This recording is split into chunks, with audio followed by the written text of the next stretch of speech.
So we'll let Coach B open up. Yeah, that was a great win, everybody. That was really a great win. I think you look at that and say, what do you mean? That was a great win. There's some games that you just got to grind out, and as time goes on, I find those are some of the best that you ever have. And to get that 8th win in the conference, to get the 18th win overall, you can see this. Steve's doing a tremendous job at Rutgers. They fought us tooth and nail every minute, and we just had enough. And we had enough grit. There was nothing pretty about that one at all. But sometimes those games that could be ugly are beautiful wins. They're beautiful wins for our kids to fight through all that when they could have went south when we went down 4. So I'm excited for Zach, who came out great in the first half. Derek in the second half. We did just enough to win the game, and we're excited about it. Questions for Zach or Derek, please? Just go ahead. Derek, what happened during the timeout with 6:38 to go? Then you guys went on the 10-0 run after that. You had been down 4. What was the discussion there? So not to get rattled. Runs happen in the game, and you know, they're a really dangerous team. Actually, they got a lot of talent. So you know, throughout the game, we expected a run, and it just so happened to be at that time. So you know, Coach B did a great job of making sure everybody's on the same page, and we just came out and executed some plays down the stretch, and it kind of propelled us to the victory tonight. Derek, what do you think is going on with the foul shooting right now for the whole team? Is that just a thing or what? Honestly, I think we're thinking too much about it. Myself personally, and I know for a fact a couple other guys, just you want to make them so bad that you're kind of pressing, opposed to just shooting it and let it be what it is. And usually we're a really great foul shooting team, and it's very uncharacteristic. But I don't expect it to continue going forward. Zach, it was a little bit sloppy there for a little while in terms of moving the ball around and stuff like that. Is that just a case of something they were doing in terms of pressure, or? Yeah, you got to give them credit for their kind of 3/4 court press that they had. It was a little different than we hadn't seen before, but we figured out, got a game plan for it, and we finished strong. Zach, what about the lift that Muhammad has been able to give you guys, especially from a 3-point range? Yeah, Muhammad's playing really well lately on both ends of the floor, and especially when he's able to score the way he is. It definitely takes our team to the next level.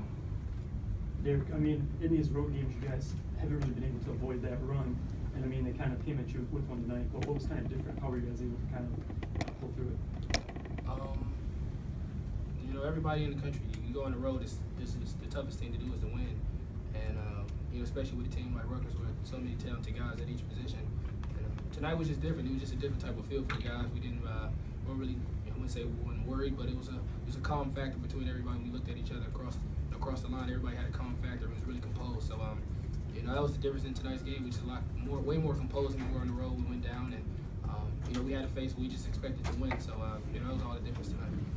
What do you think about the job that Mo and DJ did down those big guys down low? Well, they did a great job. It was point of emphasis going to the game. We had to control the boards, and I thought they did a good job with that. I don't think they got too many offensive rebounds. Only had 9. And Williams had 6 of them. And then just DJ and Mo on the offensive end. I mean, they had 8 combined, which is great to see, especially DJ having 6.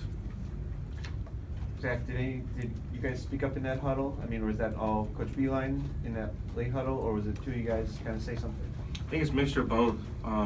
We just want to win. We didn't care how we got it done. It doesn't get chalked up as an ugly win. A win is a win in our eyes. We know that when it comes to February and March, player-led teams beat coach-led teams, and that's something we try to get better each game. Derek, after you guys started really well, it was like 18-9 or something. It seemed like guys kind of got maybe a little loose with the ball. Were you guys maybe feeling a little bit too good about yourselves early on there, or what happened? What changed? That's a great question. Actually, I think we just didn't do a great job of keeping our foot on the gas, and what was working tonight was getting out in transition. And I think we kind of settled a lot in transition. Myself personally, just taking, they gave us great shots, but we got good shots. I think we could have got great shots, but all the difference was, just not being as aggressive we were earlier in the game in transition. And like I said, with early in the season, that's when this team is at its best, when we get out and run. Anything else? Okay, fellas. Questions for Coach B? Good job.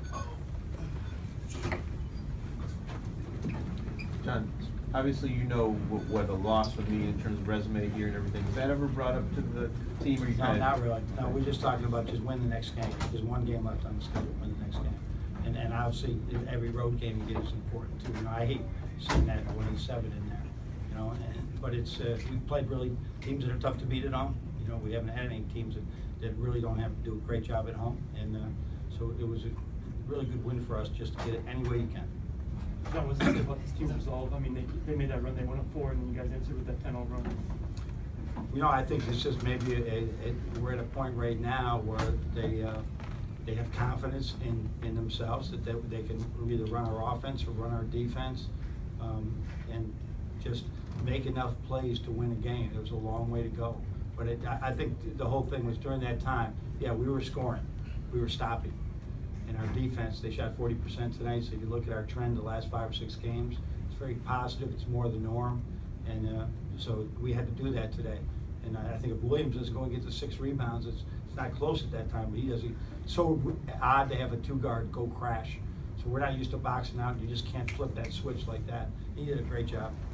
John, what does a win like this do confidence-wise, given coming off the Minnesota and the road record in general? Well, this should be 4 out of 5 right now. And as I said, the road thing is, I think our teams, you know, we haven't killers on the road, but over time we're good.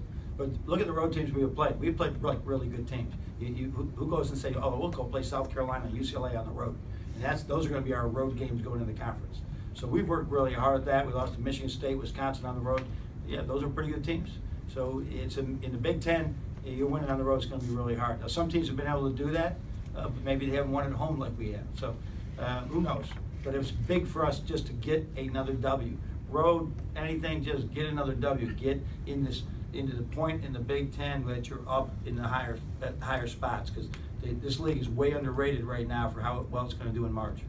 John, what about the free throws? What's your take Yeah, on that? it's tough to. Almost stay away from it. We tried to do more quantity yesterday. We always do pressure ones, and we always shoot them, but we tried to do more quantity yesterday. And you know, we haven't had that situation that much. We had to do it to win a game, but it was early. You know, Rock was shooting 80%. Dunkies was shooting 90%. Derek shooting 90%, and all of a sudden they're going like 2 for 5. So that's not helpful to us. But I'm not going to touch it at all. We're just going to continue to practice it and put them in situations where they can have success in practice, so it transitions to games. John, when things got a little scattershot in the second half, I mean, you were obviously really upset with the execution. Yeah. What were you looking for, and what went awry? You know, their pressure, when they got us when they hit us with the pressure early. You know, when you don't have a lot of time to prepare, we saw it press. They hadn't done that. I think their length and their quickness. I mean, it's a really good defensive team, and we were just sloppy with it. I mean, we were sloppy. Fatigue could have a little factor on it, but we just got real sloppy with it. That was the biggest concern. I didn't mean, you know, we probably took too many threes. We got a little 3 happy, but at the same time, that's another no-no. I'm not going to say stop shooting threes. All of a sudden, everybody's going to be open. They got to trust them that they realize when they're not doing that. And I had to trust them there. That we got to take care of the ball. But we blew up that play before the timeout and the turnover. We had run it. One guy just was, you know, in the huddle. Sometimes one guy just misses one adjustment and it blew it up. I was more upset about that than the fact that we didn't get a basket. And especially in those first 5-10 minutes, the way you guys established yourself on the glass, did they show you something new with that? Yeah, you know, DJ had. We showed something to DJ. DJ had 2 offensive rebounds the last 5 games. You know, and I didn't even noticed it. And he was averaging 2 rebounds a game. Mo's been getting 6 rebounds a game for us. And that's a huge number. But DJ had 2, and we told him about it. Now he just had 6. So that's he's just got to go there. He's just got to go there, and he did. A lot of them were tap outs. It seemed like that was that strategy. Yeah. Well, you know, we were shooting a lot of 3s, so that's a longer thing. But yeah, and it's funny. The tap out is an incredibly good play to make, and some guys can just do it, and some guys can't do it. And we're finally getting to that point where we realize you got all these guys back, just tap it out. But they were long rebounds, which is fortunate. We were missing so badly that they had long rebounds. We ended up getting the ball. Anything further? I feel like Duncan's being too hesitant. It looks like he keeps getting open. You know, here's what everybody's doing with him. They're making him dribble. They're diving at him. They're just running at him as fast as they can, and he's got to shoot it quickly. And he's got to be able to shoot it quickly, or just drive it. Like the one time, the 7-footer comes out in the press, and he doesn't shoot it or drive it. You know, he's got to be. I love the shot he did make, but he looked a little hesitant tonight, and so we'll talk about that and make sure he knows he's got a green light. Is this how you imagine getting your 500 one at the D1 level? I didn't know it was again. I did not know it was, but I didn't know if I'd ever be a Division I coach ever. When I didn't get the Colgate job a long time ago, I said, this is it. That was my only shot. And so I'm really pleased that it's all worked out. That's 500 at Division I. So I've been really lucky. Canisius gave me a break, a huge break, and so did Richmond, and so did West Virginia and Michigan. So really been blessed with good staff, good coaches. Okay, thank you, Coach. Good players, really good players.